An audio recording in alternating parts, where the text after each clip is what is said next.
Welcome back. All right, so 5 games tonight in the National Hockey League. In the event that both of the later games had started at the same time, I would have reviewed this board by itself earlier, but here we are. So we're starting things off with Pittsburgh and the Montreal Canadiens. It was Nedeljkovic at one end, Montembeault at the other, and Montreal makes a game of it. You can't take the Habs lightly. Savard has a net drive chance that was held. He had so many opportunities, you would have thought he was a forward in that first period. Pressed by the Penguins, they're kept to the outside. Suzuki to Savard, near miss there. The shots on net are only one apiece at 5:20 or at 5 minutes, I should say. But at 6:24, it's Savard that opens the scoring on a beautiful pass from Erik Karlsson. And if your answer to that is, isn't Erik Karlsson on the other team? The answer is, yep, kinda. So he buries it from the slot. I don't know if he thanked Karlsson after or not. Letang defends an Anderson net drive as Montreal's looking for another. Hinostroza has a rush chance that's held. There's a near miss for Savard as the Habs press. David Savard looking for another. He's known as a wild offensive defenseman, right? Anyways, shots are 5-4 Pittsburgh with 8 minutes left, and at 12:21, Struble, another defenseman on the board here. He scores from Pizzetta, and Ullinen buries a loose puck from in close. The Habs look for another. The Penguins had been flat to this point, but there's a turnover, and Crosby buries a rebound. O'Connor with the assist at 13:48. The Habs, though, they draw a power play, and they answer on that. Monahan buries a loose puck from Matheson and Suzuki at 15:20. It is 3-1 Montreal. Penguins press with 2.5 minutes left. Slavkovsky's denied on a buzzer beater, but yeah, it's 3-1 in favor of Montreal after the first. Second period, Penguins press. That draws them a power play. They cycle. Matheson clears. Barron clears out after that, but then we have too many Habs on the ice with 1 second left in the power play. So that second power play does score. It's Gensel from Crosby at 5:36. Really strong forechecking by Crosby helps set up the goal. All of a sudden, Pittsburgh's power play doesn't suck. Habs press are kept to the outside. There was a high stick on Crosby. That's missed. Habs press at 9.5 minutes. The Penguins draw another power play. There's an early clear, but at 11:02, it was a good cycle, and Crosby deflects one in. Karlsson and Malcolm with the assists. And again, so at 11:02 of the second period, we have a tie game. Karlsson has a point shot that's held. There's a post for Gensel. Hinostroza has a shot that's held. Penguins press in the final minute. It's all Penguins in that second period. So third period, Penguins press at a minute and a half, but Caulfield's denied on a fast break. We get a power play for the Habs during that play. They cycle. Caulfield's denied again. That power play's killed off. Suzuki misses one high on a rush. The Habs press at 8 minutes. The Penguins press with 8.5 minutes left. The Habs get a rush chance after that. Struble has a shot that's held as the Habs have some pressure. Anderson with a near miss and close. 3:02 left. The Habs with a power play. Pittsburgh kills this off. It's still 3-3. We're going to overtime. In the overtime, the first chance is for the Penguins. The Habs control. They set up and they draw a power play. Caulfield's denied. They cycled. Matheson's denied. Nedeljkovic holds. That's killed off. So we end up going to a shootout. And in the shootout, it takes 12 rounds before Jansen Harkins scores to finally end it. Pittsburgh wins this one in a marathon shootout, 4-3. They go to 13-12-3 with the win. With the shootout loss, Montreal drops to 12-13-4. Shots on net, 15-11 Montreal in the first, 15-7 Pittsburgh in the second, 11-3 for Montreal in the third. In the overtime, 9-1 Montreal. Final shots, 42-30 for the Habs. Power plays, Pittsburgh 2 for 3, Montreal 1 for 4. The hits, 24-12 for Pittsburgh. Nedeljkovic, 39 saves on 42 shots. Montembeault, 27 saves on 30 shots. Nedeljkovic had a fantastic game, considering that 3-goal first period. He didn't allow anything the rest of the way until the shootout, and they still win in that shootout. So good game all around for Pittsburgh. All right, next up, Boston and New Jersey. So in the preview this morning, I wore Pittsburgh, but I was like, I kind of feel like I should wear New Jersey. I had a feeling with this one. So Swayman versus Vanacek. Pasternak to DeBrusk gets picked off. Marchand has a net drive. That's blocked. Poitras's denied and close. The shots are 5-1 Boston at 3.5 minutes. So New Jersey started flat. Power play for the Devils. There's an early clear. Then the Devils cycle. Toffoli has a one-timer that's kicked aside. There was a shorthanded rush by Beecher. That's killed off. Shots are 6-4 for Boston with 7.5 minutes left. The Devils press with 5 minutes left. The teams exchange rushes. Heinen can't bury one in close, and then Geekie did. And a fantastic shift for Geekie. He was doing the forechecking, and he ends up getting the goal. Heinen and Van Riemsdyk with the assists at 16:51. The Bruins press for another. The Devils block. It's 1-0 Boston after one. Second period, early press by the Bruins. Meyer then has a rush chance. That's saved. We get a power play for Boston. A shorthanded chance for Siegenthaler. That deflects out. Devils really don't let him set up. Poitras has a shot that's blocked. That power play's killed off.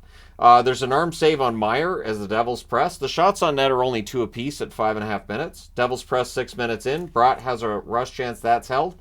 Grzelcyk has a net feed that gets picked off. The Devils press with 6 minutes left. We get a power play for New Jersey. Holtz has a shot that's blocked. They cycle. Mercer's denied. There's more cycling. It's cleared. That's killed off. It stays 1-0 Boston after 2. Third period. Devils press it men in half, and eventually they score. Howell hits the post, and then Mercer buries it. So Mercer, Howell, and Holtz with the assists at 2:34. We have a 1-1 draw. Heinen has a net feed. That's picked off. The Bruins press are kept to the outside. 7 minutes in, the shots are 8-4 for New Jersey. Really strong to that point in the third period for New Jersey. Bruins have a 3-on-2. That misfires. Heinen's denied as the Bruins press. Things get pushy on a hold by Vanacek, but we're going to overtime tied at 1. Devils control early. Jack Hughes has a chance that's saved. Teams trade turnovers. Lohrei has a shot that's blocked. Jack Hughes fires one wide. Meyer has a shot that's held, but eventually you give them too many opportunities, they're going to score. Jack Hughes scores from Bratt and Vanacek at 2:47. So that's your game winner. 2-1 overtime victory. New Jersey goes to 15-11-1 with the win. The Boston Bruins 18-5-4 with the overtime loss. New Jersey is on their way. They are definitely climbing the ranks. Shots on net, 9-7 Boston in the first, 11-7 New Jersey in the second, 11-8 New Jersey in the third, 7-0 New Jersey in the overtime. Final shots 36-24 for the Devils. Power plays Boston 0-1, New Jersey 0-2. Hits 21-16 in favor of New Jersey. Swayman saves 34-36. Vanacek saved 23-24 at the other end. Entertaining game, and in the end, New Jersey gets the win. So, next up, Anaheim and the Islanders. This ended up being close, and it looked like for a while there Anaheim might get the win, but it's like they remembered their Anaheim. So, Gibson versus Varlamov in this. There's lots of rumors out there that Gibson could potentially be getting traded to New Jersey as soon as sometime this week. But again, there's smoke. I think there's fire, but we'll see whether or not there's a trade. So early jump for the Islanders. We get a power play for New York. Horvat has a slot shot that's held. That power play ends up being killed off. The shots are 2-1 for the Islanders, 5.5 minutes in. Silverberg has a rush chance that's held. The Ducks' play was improving a bit after that slow start. Not that they were getting a lot of shots. Riley's denied, and then it looked like he kicked the puck in, but they challenged for goalie interference, which that was a little bit tougher. But it ends up being a goalie interference. The goal comes back. They could have challenged for either, for a kick or for goalie interference. So it stays scoreless. The shots are 9-2 for the Islanders with 5 minutes left. Teams exchange turnovers in the final minute, but it's scoreless after 1. Second period, good forechecking leads to a goal in the first minute. Palmieri from Fasching and Nelson at 40 seconds. It's a one-timer in close. It's 1-0 Islanders. Minchukov has a screenshot that's saved. Riley has a shot that's held as the Islanders press. Gudis then had a shot that was saved as the Ducks are looking to tie it. Killorn has a net feed that's picked off, and then Killorn exited hurt. Strome fires one high on a rush. The shots are 5 apiece at 6 minutes. At 6:32, on a 3-on-2 rush, Cizikas buries it. Clutterbuck and Dobson with the assists. Islanders look for another. We get a power play for Anaheim, though, and Killorn's back at this point. Terry scores on the power play. He fakes a pass and then buries it. Minchukov and Carlson with the assists at 7:47. So Leo Carlson with a helper tonight. That makes it a 2-1 game, and puck went in off Bortuzzo's skate as well. Lee has a tip that saved. The rebound's cleared. The Ducks press with 8.5 minutes left. Eventually, they tie it. What's weird is Vakanainen's stick explodes, and it causes the puck to go over to Henrique, who buries it. So goalie kind of probably caught off guard, and it's one of those weird plays. So it's Henrique from Vakanainen and Leeson at 13:29. Interesting fun fact, Vakanainen's goal blew up because he's not allowed to have goals. It's just not allowed to be a thing. And since they wouldn't have been able to call that one back, his stick just said, it is a good time to die. Klingon sticks, what are you going to do? So the power play ends up happening for the Islanders shortly thereafter, but Anaheim kills that off. Lee's denied after it's done. The Ducks clear. Dobson to Fasching. There's a near miss there. Islanders press with a minute and a half left, but it's 2-2 after the second period. Third period, Carlson's denied and close. It's cleared. Shots are 2-1 Ducks at 5 minutes, and at 5:07 on their third shot, they score. It is Carrick on a break. He wires it far corner, and it's suddenly 3-2 for Anaheim. So when I talk about the Islanders and some concerns I have when it comes to the whole power rankings bit and everything. This is the kind of game where I'm like, and I understand like the end result, but still, how you get there, right? So Terry's denied on a 2-on-1 rush, and then the Islanders get a power play and they score on it. It is Barzal scoring from Dobson and Horvat at 7:46. Islanders go back to the power play. That one's killed off. Near miss for Terry as the Ducks press. With 1:45 left, the Ducks get a power play. So it's a tie game. They have a chance to get the lead, but instead it's a shorthanded goal. Holmstrom already has 4 shorthanded goals this season. He scores from Pajot at 18:27. Wires at top corner short side. If he just go out when he goes out for shifts, honestly, if I was Lane Lambert, I'd say pretend it's shorthanded all the time because he has 4 shorthanded goals. But yeah, the Islanders get that one, and then yeah, the Varley chants are going as this game closes out because he has some great saves to preserve the win. So the Islanders go to 14-7-7 with the win. Anaheim 10-18 with the loss. They've lost what now? 13 out of 14 or something like that. It's been a while for them. Shots on net in this one, 13-2 for the Islanders in the first, 13-9 for the Islanders in the second, 12-8 Anaheim in the third. The final shots, 34-23 for the Islanders. Power plays, Anaheim 1 for 2, Islanders 1 for 4. The hits, 16-10 Anaheim. Gibson saves 30 out of 34. Varlamov saves 20 out of 23. And now I need to change boards. Hopefully that's the last time I'm going to have to pause. The first time was because Shadow wanted out, so I have to let him out or else he gets louder and more obnoxious. All right, Buffalo and Colorado. This was not close in the first period. Anyways, it's Luukkonen versus Prosvetov. Now, one storyline in this is Erik Johnson's return to Colorado. He was very emotional before the game, had a hard time talking to reporters. You could see he was emotional at points on the ice tonight, too. And it's got to be tough. He played in Colorado for a long time. Clearly his heart is very much with the Avs. He's a Buffalo Sabre through and through right now, sure, but yeah, his heart's definitely with the Avs. Nichushkin's tonight on a rush. The Avs press at 3.5 minutes. There's another Nichushkin rush that's saved, and then on a wraparound, Rantanen scores from McKinnon and Makar at 5:25. Sabres were mad because McKinnon threw a pick on that play. We get a crossbar for Johansson on a 3-on-1. Erik Johnson with his tribute. It moved him to tears. He goes out and he waves, and you can see he's got tears in his eyes as he goes back to the bench. The shots are 6-0 Colorado at 7.5 minutes. The Avs press at the half. It's really all Colorado, and just too many chances. Nichushkin buries one from Olofsson and Rantanen at 10:23. And then there's a turnover rush, and Wood scores at 11:55. It's 3-0. The route is on. I was expecting to have a no mercy magnet for this one. So the shots are 10-0 Colorado with 6 minutes left. We get a power play for Colorado. Makar not on the bench at this point. That power play does end up being killed off.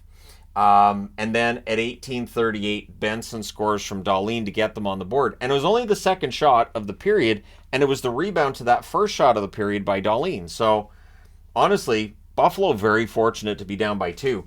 18 seconds left. Sabres have a power play. So to start the second period, Makar was back. Thompson to Tuck gets blocked. The Avs finish the kill, and then right after that, Alex Tuck hits a post. Pressed by the Avs at 3.5 minutes. Dahlin has a sharp angle shot. That's held. Makar fires one wide as they press. Teams exchange rushes. There's a post for Makar. Emotions are rising. Skinner exits. It was a big hit by McKinnon that put him down. Malinsky prevents a goal. Things get punchy, so the Sabres emerge with a power play. The Avs kill that off. Peterka has a rush chance. That's held. Skinner returned briefly for a power play and left. Didn't feel good. Shots are 13-1 for Buffalo with 7.5 minutes left. Near miss for Rantanen as the Avs press. Samuelsson fires one high as the Sabres press, and there was more pressure by Buffalo in the final minute. So Buffalo had a great second period, did not score a goal. Third period, Skinner still not on the bench. He would not return.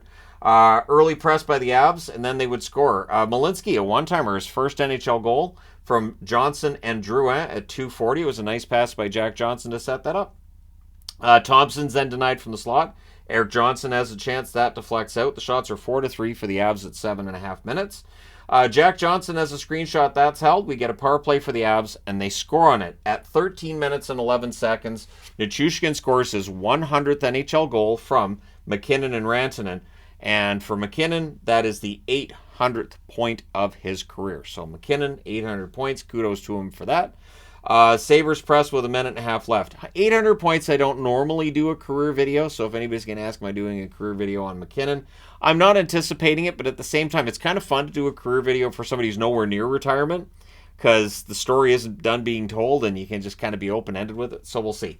I'm kind of talking myself into it, but at this point, yeah, the Sabres would press with a minute and a half left, but it's done.